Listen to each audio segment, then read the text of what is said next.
Hello and welcome back to the Wrestling Group. I am your host, as always, Ryan, and today we are going to be doing another top 5 rankings video where we go through and look at a particular wrestler and rate the matches of the top 5 of their career.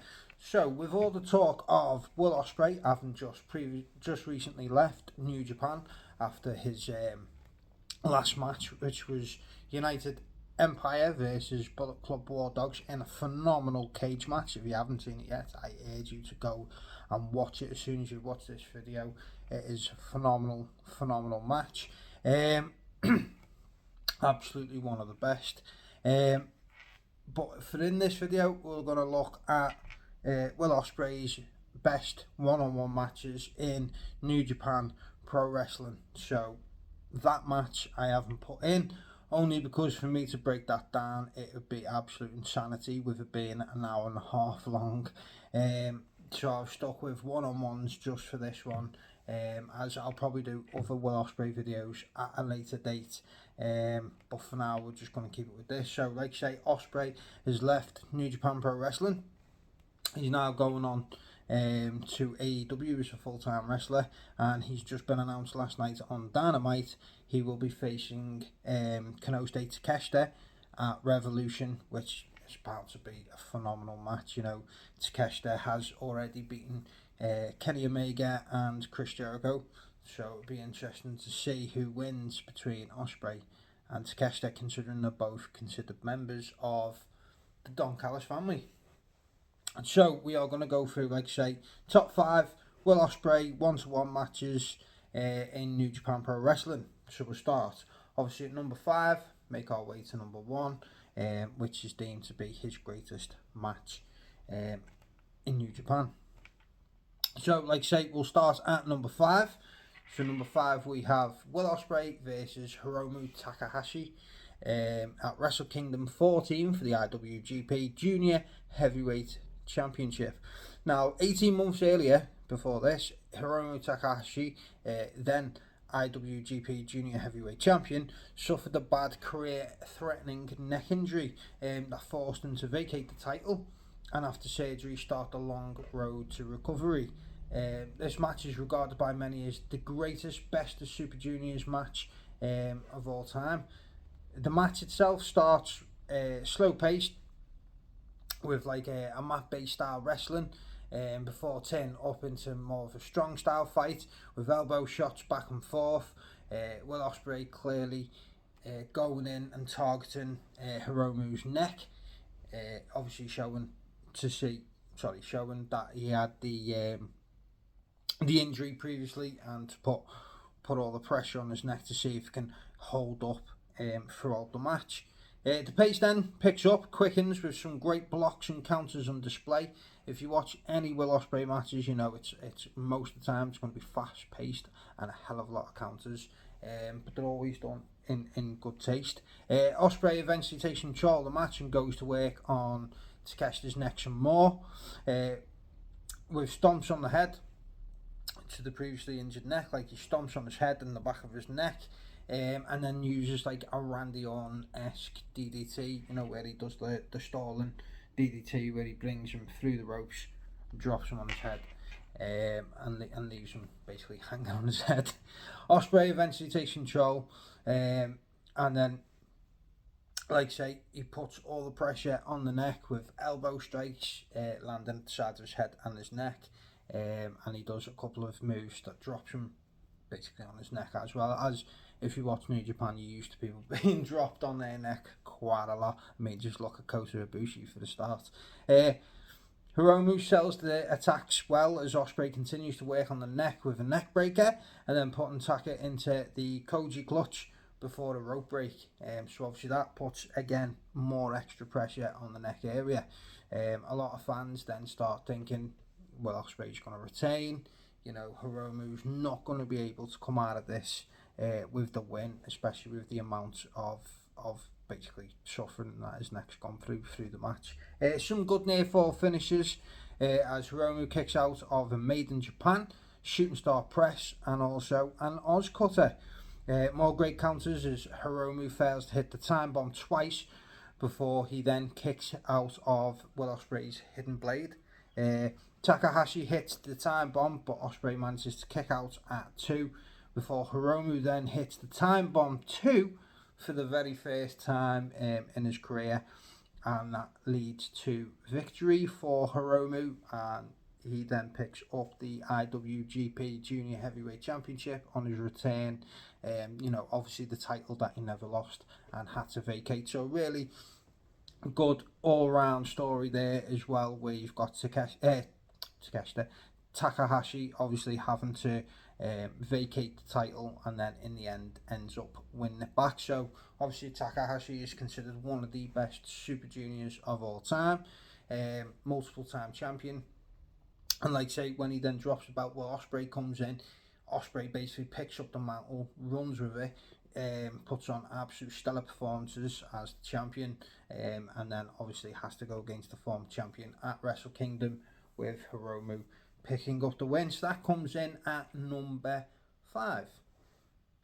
So number 4 have gone for Will Ospreay versus Shingo Takagi, Best of Super Juniors Final 2019, which makes me laugh because when you look at Shingo, the last thing you're going to think of Shingo is that he is a junior heavyweight, but obviously they started him in the junior heavyweight division before they pushed him up into the heavyweight division. In late 2018, New Japan Pro Wrestling signed Shingo Takagi from Dragon Gate. He was seen as the best in the company at the time. When he left to join New Japan Pro Wrestling, Shingo went on a rampage for 8 months, remaining undefeated. He was unpinned and unsubmitted in that time, before Shingo was then entered into the Best of the Super Juniors tournament, where he went through his opponents with no problems, even setting records along the way, before finally reaching the final and getting his chance to face Will Ospreay in a one-on-one. This match again was fast-paced and hard-hitting from the start to finish. As most Ospreay matches, we see great counter wrestling, with both men blocking, reversing some very near falls at like what you call, say, 2.9, 9.9. Like literally, some, like, even when you look at it now, going back, it's in knowing obviously the outcome and how they win, it's still so close when you look at some of the kickouts in this match, where it's closer than close. I like some false finishes. I know some people don't. I mean, if you're a Will Ospreay fan, you've sort of got to like false finishes because they're going to happen quite a lot. So, I mean, if you're watching this video, you're probably a fan of Ospreay's anyway, so you're used to the near falls and false finishes. Anyway, near the end of the match, Shingo hits a pumping bomber that echoes throughout the arena. You know, it goes loud. He then hits 2 strong lariats before Ospreay counters the third with a Spanish fly, but doesn't manage the 3 count. Ospreay then hits Shingo with a hidden blade, an Oz cutter, and a Stormbreaker to pick up the victory. And it's 33 minutes of fast-paced, intense junior heavyweight action. I say junior because that's what it was, but again, you know, Shingo wasn't exactly doing jumping off the top rope and stuff as much as what Will Ospreay was. But again, a really, really good match. When people talk about Will Ospreay and they talk about, you know, what matches would you recommend? Obviously, if you haven't seen any of his matches, he has spent a long period of his career in Japan. Yes, he's come back and forth and done the likes of Rev Pro and stuff too, and obviously over the last year he's done some matches in AEW. But if people haven't gone back and watched any of his New Japan stuff, this is always one I then turn around and say you've got to give this one a watch if you haven't seen it. I think it's fantastic. If people haven't seen Shingo in a match either before, go out your way to check this out, and then you can just basically follow his career. Shingo's a phenomenal talent, but again, a really, really good match, and it comes in at number 4. So we move on to number 3. Who could be top 3? It's Will Ospreay versus Kazuchika Okada in the G1 Climax 32 finals. Okada and Ospreay have had some great matches over the years, including the 2 instant classics at WrestleMania Wrestle Kingdom 15 and Wrestle Kingdom 16. New Japan fans, please don't shoot me. That was a mistake. But for me, this was the best of the matches between the two of them. Two of the absolute best in the world faced off for a chance to face the world champion at Wrestle Kingdom 17. Wrestle Kingdom, not Mania. In a story that started out as master and apprentice would end up turning into a story of hatred, as Ospreay would once again try to go through Okada to get the shot at a main event Wrestle Kingdom, which obviously he believes that he should be his. So I think if I remember rightly, Ospreay actually turned heel on Okada previously. And that's where he then went out on his own and created the United Empire. So the whole story from the United Empire originated with Kazuchika Okada anyway. So they had that history. They had obviously the history and chaos together. You know, there's so much that was put into the build to this matchup at the G1 32 finals. Both men went for quick finishes in this match, straight away with an attempted Rainmaker from Okada and an attempted Oscutter from Will Ospreay. Okada then takes control of the match, working on Ospreay on the mat, tries to wear him down with holds and heavy strikes, including hitting 2 DDTs on Ospreay at ringside. Ospreay then gains the momentum with a springboard forearm, basically a phenomenal forearm if you're an AJ Styles fan, and a drop kick to send Okada to the outside, where he then followed up with a dive to the outside on Okada and then an Oscutter onto the floor of the arena floor, which is just brilliant. Like you say, a fast-paced action. Back in the ring though, again, Okada tries to slow down the match as he locks in the money clip, but Ospreay refuses to tap. So Okada releases the hold, goes up to the top rope, jumps off with a diving elbow. Near the end of the match, Ospreay hits a V-trigger and sets up for the one-winged angel. But Okada manages to slip out and connect with a Rainmaker, but again only gets a 2 count. A second Rainmaker is then countered into the Spanish Fly. And Ospreay then goes on a flurry trying to put Okada away, but he manages to weather the storm. He manages to connect with the second Rainmaker and get the win, with it being his 4th G1 tournament victory. So I remember going in and watching this. I'm a massive fan of both. I really like Okada. I really love Will Ospreay. But I felt like it was Ospreay's time to get the win here and go on, obviously, to the main event at Wrestle Kingdom, which he'd never done before, and face the world champ. But decided again to go with Okada, you know, knowing full well that Okada's what most Japanese fans go there to see, so they're gonna be able to put the butts in seats, if you like, if Okada's back in the main event once again. But a phenomenal match, and like I say, if you go back and you watch any of the matches that they've had before, like I say, the Wrestle Kingdom matches at 15 and 16 were both great, and they've met in the G1 before, but for me the G1 climax 32 final is the one that stands out and is the one that makes the top 5 list. So we'll move on again to number 2. So we'll see Will Ospreay versus Kenny Omega.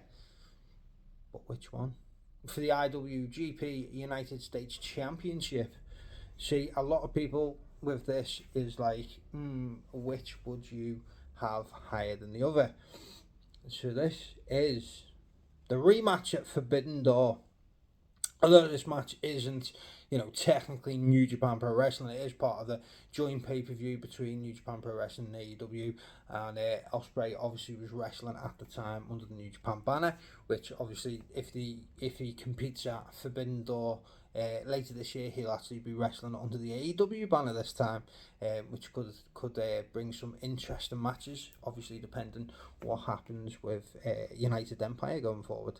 And obviously it was for the New Japan Pro Wrestling United States Championship as well, so that is why this still counts.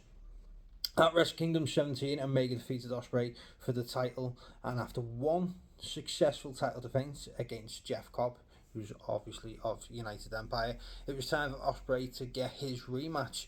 So although Kenny Omega wins it in January, January, because it's Wrestle Kingdom, he then goes on for a couple of months and only defends the one time before he then faces Will Ospreay in the rematch. So I think, if I remember right, this was around the time that Omega and the Young Bucks were doing the trio stuff. So obviously he wasn't wrestling a lot of one-on-one matches anyway, for him to defend the belt more than once. The match starts with some chain wrestling, and both men going for their finishes early, with both men being unsuccessful and ending in a standoff, which was met with a loud applause from the crowd. I mean, this was one of them matches that people couldn't wait to get there and see, especially after the Wrestle Kingdom match. Everyone wanted this rematch, and people were even saying it could have been the headline of the Wembley show all in. So the match is about 40 minutes long, fast-paced, hard-hitting action, and without the unnecessary interference, this could have actually been my number one pick. But Don Callis getting himself involved, I just don't feel it was needed. I know it was continuing on the storyline of obviously Kenny Omega versus Don Callis, but I just don't feel it was needed in this match at all.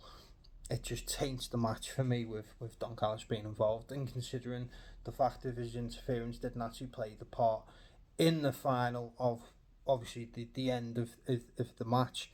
It just really wasn't needed for me.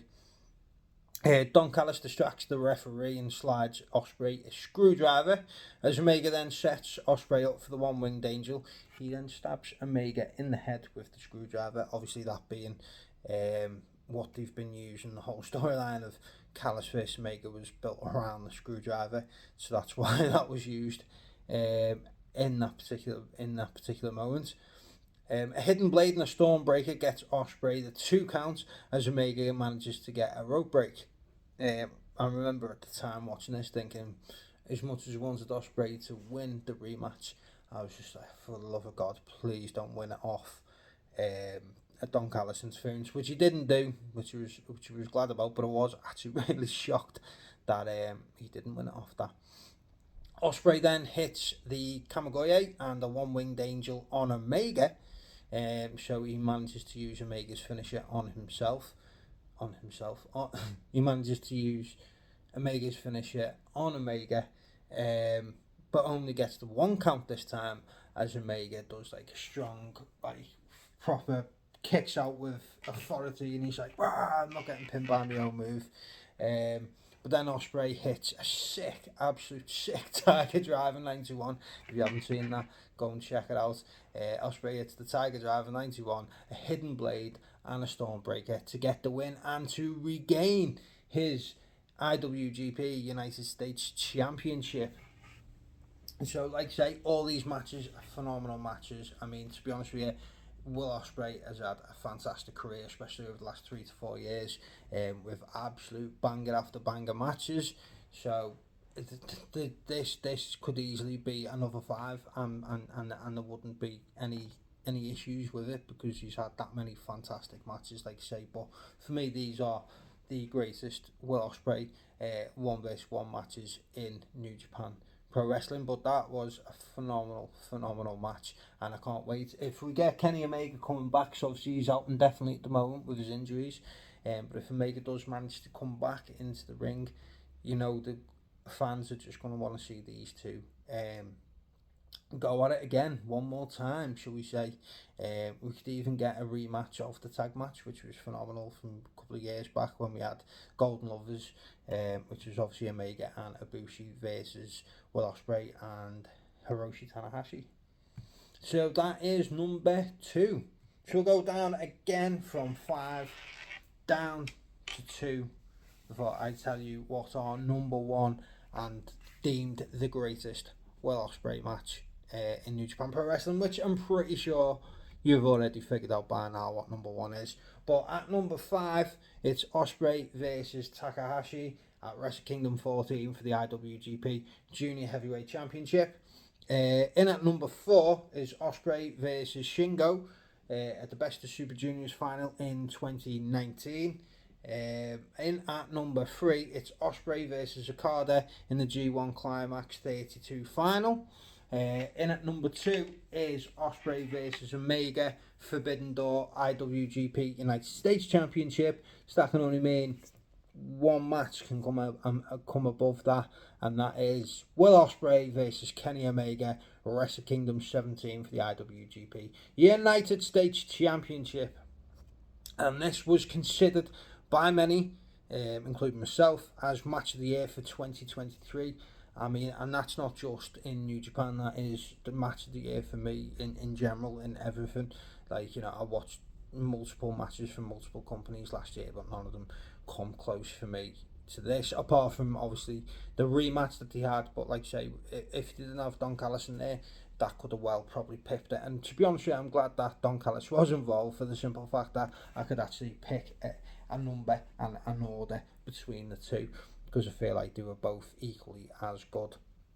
Ospreay vs Omega at Wrestle Kingdom 17 was an absolute war. After Omega left New Japan Pro Wrestling for AEW, Ospreay was then able to move up into the heavyweight division and stake his claim for being, you know, basically like the new Kenny Omega, if you like. You know, Kenny Omega was known as the best bout machine, but Will Ospreay was having the best matches in New Japan after Omega moved to AEW. Sorry. This match again, as the other one, starts in a more like chain wrestling style, as both guys look to feel each other out, try to gain the upper hand. It's a fast-paced, hard-hitting match full of counters and near falls to keep you on the edge of your seat throughout. Near the end of the match, though, Ospreay hits a Styles Clash and a Hidden Blade, but Omega manages to kick out at 2. Both men trade elbows before Omega hits a straight jacket suplex for the 2 count. And then Omega hits the Kamigoye and the One-Winged Angel and pins Ospreay to become the United States champion for the second time. Now, the reason obviously why I haven't gone into a lot of detail in these matches of what happens is because these matches are all 30 minutes plus, and there's that much that happens. Then the video basically go about an hour, which I really didn't want to do,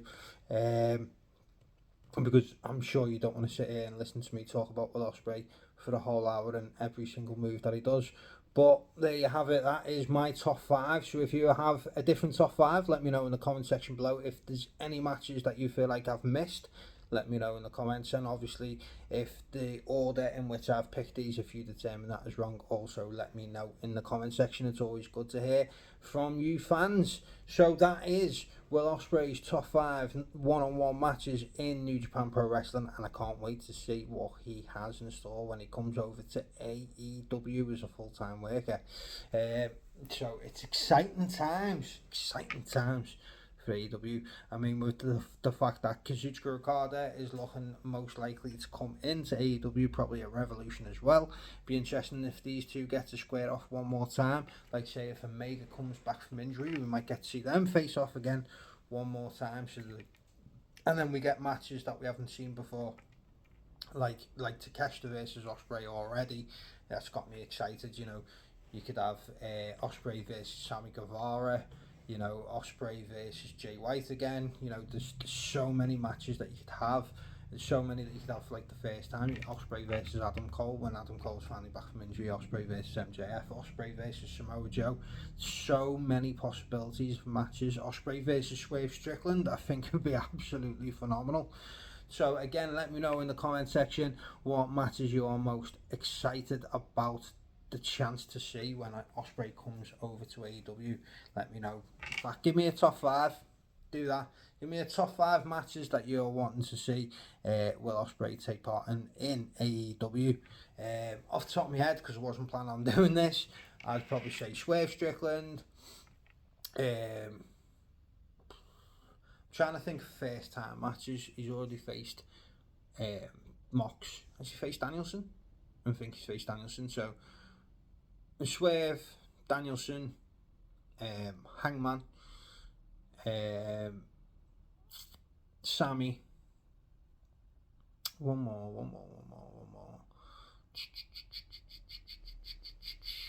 Adam Copeland. I think they're going to be brilliant matches if they come out, and if we get to see them, they're my top 5. So let me know your top 5 matches that you'd like to see of Will Ospreay in AEW. And that is it. That is all we have time for today. We'll be doing some more top 5 rankings videos coming over the next couple of weeks as usual.